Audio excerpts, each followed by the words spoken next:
আলিবাবার প্রতিষ্ঠাতা জ্যাকমা খুব চমৎকার একটা কথা বলেছেন। যদি একটি বানরকে বলা হয় তুমি কি $100 একটি নোট দিবে নাকি একটা কলা দিবে, বানর এই কলাটি গ্রহণ করে নেয়। কারণ বানর জানে না $100 নোট দিয়ে শত শত কলা কিনা সম্ভব। তেমনি তরুণ প্রজন্মকে যদি বলা হয় তুমি কি চাকরি করবা নাকি ব্যবসা করবা, তরুণ প্রজন্ম চাকরিটি গ্রহণ করে।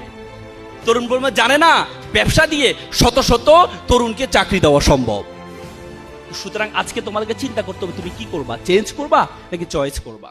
আলিবাবার প্রতিষ্ঠাতা জ্যাকমা খুব চমৎকার একটা কথা বলেছেন। যদি একটি বানরকে বলা হয় তুমি কি $100 একটি নোট দিবে নাকি একটা কলা দিবে, বানর এই কলাটি গ্রহণ করে নেয়। কারণ বানর জানে না $100 নোট দিয়ে শত শত কলা কিনা সম্ভব।